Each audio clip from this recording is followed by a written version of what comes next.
భాగవతంలో రంతిదేవోపాఖ్యానము అని ఒక ఉపాఖ్యానం, చాలా చిన్న ఘట్టం కానీ అత్యద్భుతమైనటువంటి ఘట్టం. ఆయన ఏం చేతకానివాడు కాడు, దరిద్రుడు కాదు, గొప్ప చక్రవర్తి. అటువంటి వాడు తన దగ్గర ఉన్న ఐశ్వర్యాన్నంతటినీ దానం చేసేసాడు. ఇంత దానం చేసేసిన తర్వాత తనకి తన కుటుంబానికి తినడానికి లేకుండా పోయింది. 48 రోజుల పాటు మాడిపోయాడు అంతఃపురం. ఇది తెలిసింది రాజ్యంలో వాళ్ళకి, అయ్యో ప్రభువుకి అన్నం నీళ్లు లేవుట అని. వాళ్ళు పట్టుకొచ్చి కొద్దిగా పాయసం, నెయ్యి, బియ్యం ఇలాంటివి కొద్ది మంచి నీళ్లు పట్టుకొచ్చి ఇచ్చారు.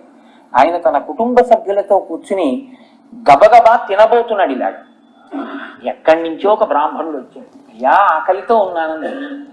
భవతే విష్ణు స్వరూపాయతే, సగం తీసి పెట్టేశాడు. మళ్ళీ తినబోతున్నాడు, ఇంకొకరు వచ్చారు, మళ్ళీ పెట్టేశాడు. ఆఖరిని ఎవరో వచ్చారు, ఆయనకి పెట్టేశాడు. చిట్ట చివర మంచినీళ్లు మాత్రమే ఉన్నాయి, అవి తాగుదాం అనుకుంటున్నాడు. ఈ మంచినీళ్లు దొరికితే చాలండి, నా ప్రాణాలు నిలబడతాయని వచ్చాడు.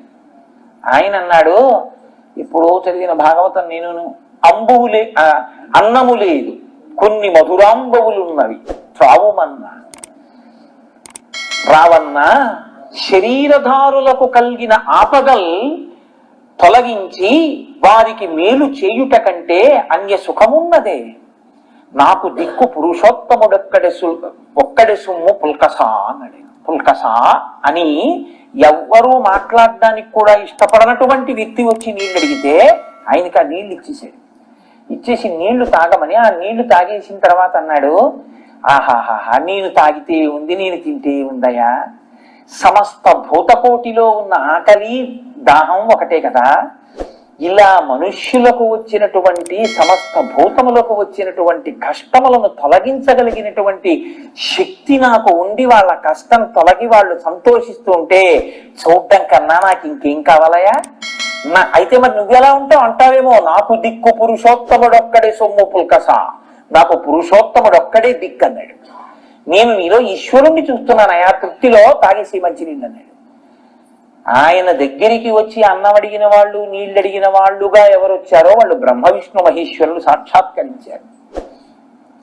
నీకేం కావాలన్నారు?